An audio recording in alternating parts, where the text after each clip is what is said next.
And the stress around family side of things, that does overwhelm me quite a bit. But in terms of, doing the job and things like that, I don't feel too overwhelmed by that. Not now anyway. During a live television appearance watched across the UK, Prince William made a comment about Meghan Markle that instantly froze the room.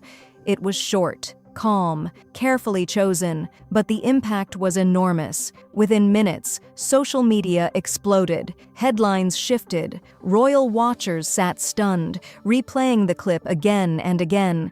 This wasn't gossip. It wasn't an anonymous palace leak. It came directly from William himself on air with no warning. People kept asking the same question: what did he really mean? But the truth is, this moment didn't appear out of nowhere. It had been building for years. Tension inside the royal family, non-stop public drama, and quiet pressure behind palace walls had slowly pushed things toward a breaking point. When William sat down with Eugene Levy for The Reluctant Traveler in late 2025, most viewers expected the usual safe, polished royal conversation. Instead, they got something far more personal. The interview was filmed at Windsor Castle, styled to resemble a cozy English pub. The atmosphere looked relaxed, almost playful, like two men sharing a drink and chatting casually. But the mood shifted quickly. At one point, William described 2024 as the hardest year of my life. He called it brutal, referencing the cancer battles faced by his wife Catherine, Princess of Wales, and his father King Charles III. Hearing him speak that openly caught many viewers off guard. William has always been known for his restraint, careful words, controlled emotion, and strict discipline in public. So that level of honesty felt different. But royal experts quickly suggested that his words carried another message beneath the surface. They pointed out that William wasn't only talking about illness, he was also speaking about duty, loyalty, and family values, without mentioning any names. He spoke about raising Prince George of Wales, Princess Charlotte of Wales, and Prince Louis of Wales with a sense of security and stability. He said he wants his children protected from the kind of relentless media pressure he and his brother experienced growing up. On the surface, it sounded like a thoughtful father reflecting on parenthood. But across British media, commentators quickly interpreted something else. By emphasizing protection, balance, and privacy, William appeared to be drawing a clear contrast between his approach and the life built by Prince Harry and Meghan in California. A life built around interviews, streaming deals, and public storytelling. And what made the message so powerful was William's tone. He didn't rant, he didn't attack, he simply spoke carefully. And that calm delivery made the message land even harder. The timing of the interview only amplified its impact. It aired just weeks after reports claimed that King Charles was considering a possible Christmas reconciliation with Harry and Meghan. Charles, who has often taken a softer approach to family disputes, was reportedly hoping the holidays could provide an opportunity to heal old wounds. According to palace insiders, the king believed enough time had passed since the turmoil surrounding Harry's memoir, Spare. Facing his own health struggles, Charles was said to be thinking about forgiveness, legacy, and preventing the royal feud from lasting forever. From his perspective, unity mattered more than pride. But William reportedly saw things very differently. In December 2025, several reports suggested that when Charles raised the possibility of inviting Harry and Meghan back to the UK for a Christmas reconciliation, William rejected the idea almost immediately. Sources claim he made his position very clear. He did not support Meghan returning to royal life. There was no dramatic confrontation, no emotional outburst. Instead, insiders described William's response as calm, firm, and calculated. According to those reports, he argued that bringing Meghan back into the fold could send the wrong message to the public. From William's perspective, the monarchy has spent years trying to stabilize itself after the Sussex departure in 2020. Reopening that chapter, he reportedly believes, could risk destabilizing the institution all over again. For William, protecting the crown comes first, family harmony comes second. That marked a major shift behind palace doors. For years, the royal strategy had been simple: never complain, never explain. Stay silent, don't react, and let the storm pass. But the reports suggested the tension had gone much deeper than anyone realized. William wasn't interested in simply waiting things out anymore. Observers say the situation exposed a clear generational divide inside the monarchy. King Charles III, shaped by his own past struggles with public scrutiny, tends to lean toward reconciliation. Prince William, thinking long-term about the monarchy's future, appears more focused on stability and firm boundaries. Two different approaches, one royal family, and a divide that suddenly feels impossible to ignore. Charles understands what it feels like to be judged by the institution and attacked by the public. That's why many believe he has more sympathy for Prince Harry and his complaints. And as a father, he likely hopes his sons can reconcile before time runs out. William sees it differently. As heir to the throne, he carries the weight of the monarchy's future. He watched Diana, Princess of Wales, suffer under relentless media pressure and saw how family drama can destabilize the entire institution. Those experiences shaped him. In William's view, the monarchy survives through dignity, discipline, and clear boundaries about what royal life demands. From his perspective, Harry and Meghan Markle crossed those boundaries more than once. Allowing them to return as if nothing happened, he reportedly believes, would signal that there are no consequences. For William, that isn't just a family issue, it's an institutional risk. But the situation escalated even further in early 2025. Prince William made another move that caught attention on both sides of the Atlantic. On April 17, 2025, the Earthshot Prize announced that Jason Knauf would become the new CEO of the environmental project. On paper, it looked like a routine executive appointment. In reality, many saw it as a powerful statement. Knauf is the former palace aide who filed a bullying complaint against Meghan Markle back in 2018.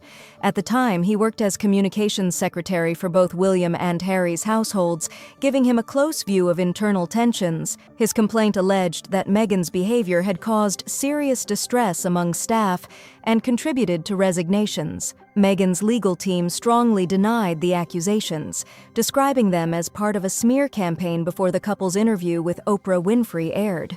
The palace later conducted a private review, but its findings were never made public, which only fueled more speculation. Knauf became a polarizing figure. Supporters of Meghan viewed him as disloyal, while critics saw him as someone who had spoken up about workplace concerns. So when William appointed him to lead one of his most high-profile initiatives, observers saw more than a standard hire. They saw alignment. The message felt loud, even though no one raised their voice. To some, it signaled that loyalty and accountability still mattered inside William's circle. Others saw it as a clear break from the Sussex era. Royal commentator Richard Fitzwilliams even told Fox News the decision would likely frustrate Harry and Meghan. At the same time, the Earthshot Prize had already announced that former CEO Hannah Jones would step down in summer 2025, making room for new leadership. The transition looked strategic. In the official announcement, William praised Jones for building the prize into a world-class initiative with a strong global team. He said he looked forward to working with Knauf to guide the project through its next 5 years. On the surface, the statement sounded routine. Underneath, many saw it as calculated. The timing made the message even louder. The appointment came just as Meghan was trying to reshape her public image and launch her lifestyle brand American Riviera Orchard. She had been positioning herself as an entrepreneur, shifting away from royal drama and toward business and branding. But suddenly, the man linked to the old bullying allegations was elevated to lead William's flagship environmental project. That spotlight pushed attention right back to the controversy. For someone trying to build a brand around warmth and authenticity, the optics were difficult. Reactions across the UK quickly split. Some praised William's decision, calling it strong leadership. They saw it as him backing palace staff and showing he wouldn't be pressured by outside criticism.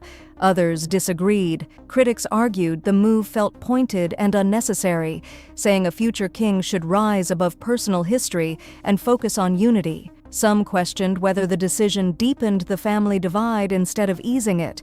What became clear is that the Sussex split still strikes a nerve.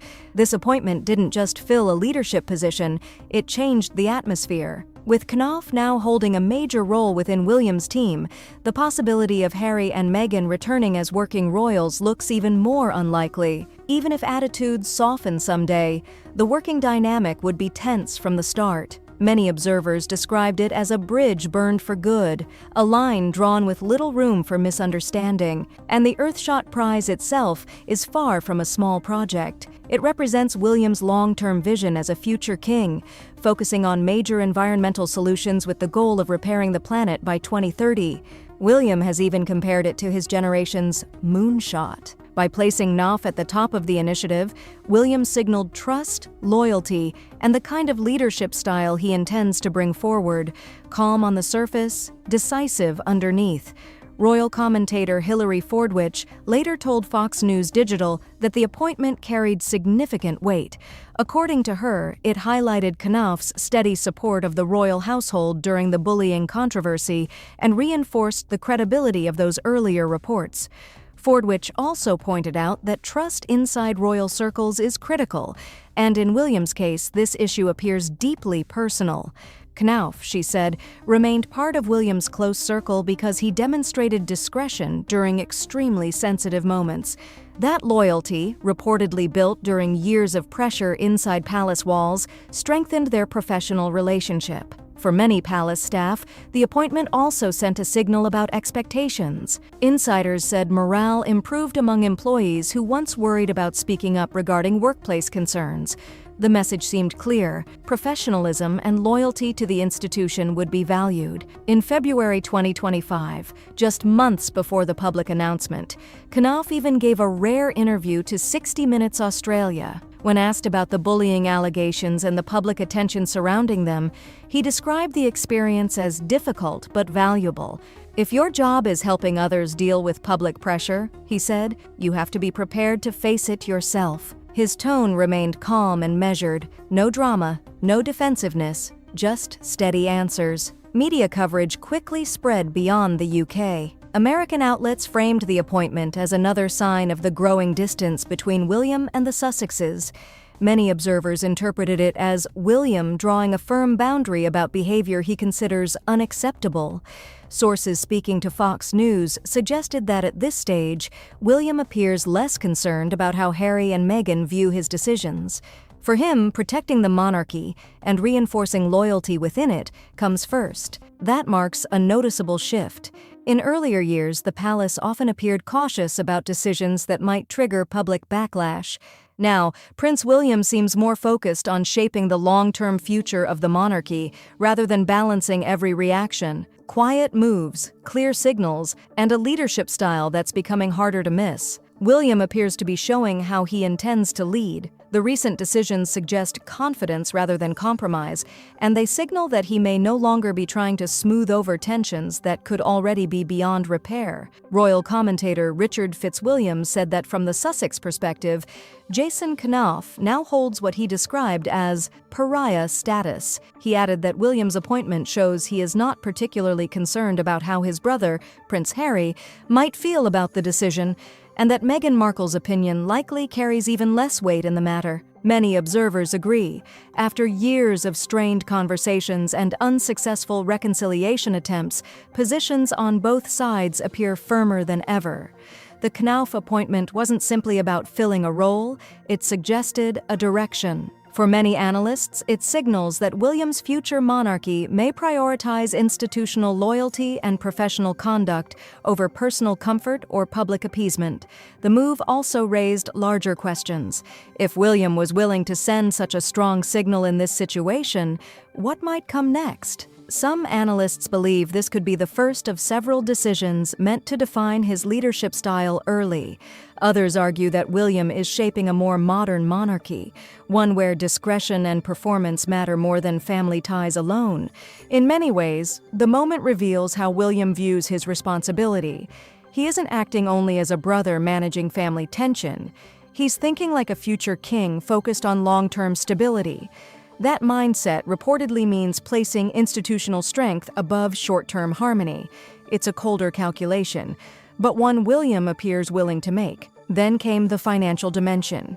In late December 2025, reports surfaced suggesting that William, in his expanding oversight role, had drawn a firm line regarding royal finances. With King Charles III continuing to recover from health issues, insiders claimed William made it clear that no royal funds would support the Sussex lifestyle in California. The decision wasn't framed as punishment, it was described as a financial boundary. The timing raised eyebrows. Prince Harry turned 40 in September 2024 and inherited an estimated £8 million from a trust established by his great-grandmother.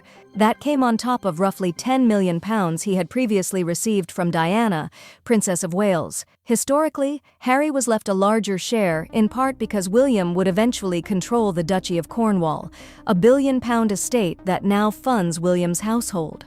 Reports suggest William believes Harry should operate independently if he has stepped away from royal duties. Palace sources say there are also concerns about the commercial use of royal titles, particularly during a period when many families in the UK are facing economic pressure. Optics matter, especially during a cost of living crisis. Supporters view this financial separation as clarity. Critics see it as finality. Either way, it reinforces the idea that William is drawing firm lines around responsibility, funding, and the future structure of the monarchy. This is no longer just sibling tension, it's structural. And with Meghan preparing to expand her commercial ventures, the divide appears less emotional and more strategic. Her lifestyle brand first launched as American Riviera Orchard in March 2024, accompanied by heavy social media promotion. The rollout looked polished and ambitious, but behind the scenes, problems reportedly emerged quickly. The U.S. Patent and Trademark Office rejected the trademark application several times, arguing that the name was too descriptive and tied too closely to a geographic location. That forced Meghan's team to reconsider the branding. By late 2025, the venture was reportedly reintroduced under a new name, as Ever. Rebranding is rarely inexpensive. Industry analysts estimated the shift could cost hundreds of thousands of dollars when legal fees, new packaging, marketing adjustments, and lost momentum are taken into account. That's a significant reset for a brand that had not yet fully launched. The project is expected to include a Netflix cooking series and a home goods line covering kitchenware and lifestyle products. But even after the relaunch, questions remain. Can the brand recover from such a difficult start? That uncertainty matters, particularly in a highly competitive market. Reports suggest William views these ventures through a different lens. From his perspective, there is a contradiction in stepping away from royal duties while continuing to use royal titles in commercial ventures. To him, that line should remain clear. If someone chooses financial independence, royal financial support should not follow. That appears to be the principle he stands on. Much of the reported frustration centers on money and optics. Palace sources claim William doesn't see why royal resources should support private ventures, especially expensive ones with uncertain outcomes. The early setbacks surrounding American Riviera Orchard reportedly reinforced those concerns. There are also indications that William is thinking long-term. Insiders suggest he wants financial boundaries clearly established now to prevent complications later, whether involving inheritance structures or asset protection. The theme appears consistent: separate royal funds from private enterprise, protect institutional resources, draw the line early. According to sources, the relationship between the brothers has shifted from emotional tension to structural distance. No public birthday messages, no joint appearances, no shared financial connections. From William's perspective, the Sussex brand now operates entirely in the commercial arena. That isn't just family drama, it's business positioning. Debate has also intensified around inheritance. Harry's trust funds were legally his, intended in part to balance the fact that he would not inherit the Duchy of Cornwall. But critics continue to debate the optics of royal-connected figures monetizing media deals while still holding titles. Supporters counter that financial independence was always part of the Sussex transition agreement. According to reports cited by outlets such as IB Times UK in December 2025, William believes loyalty and duty should influence financial decisions. While he cannot block legally owed inheritances, he is reportedly determined to prevent future royal funds from supporting California-based ventures. For many observers, this financial stance represents the real turning point. Once money is separated and legal frameworks are defined, reconciliation becomes more difficult. Financial barriers are often harder to undo than emotional ones. There are also reports that William has examined the legal framework surrounding titles and their commercial use. He cannot personally remove titles, but discussions about guidelines and boundaries have reportedly taken place. Traditionally, royal titles were not intended for commercial branding, and that gray area continues to spark debate. The message from London appears straightforward. Financial independence means financial independence. Access to royal funds is not automatic and not permanent. William reportedly believes that if limits are not defined now, they may never be. For those who once hoped time would quietly repair the rift, the current situation feels more decisive. The split no longer appears temporary. It looks structured. So what do you think? Is William right to enforce strict financial boundaries, or does it go too far? And should royal titles remain connected to commercial ventures? Share your thoughts below. And don't forget to like, share, and subscribe for more deep dives into royal strategy and behind-the-scenes power moves.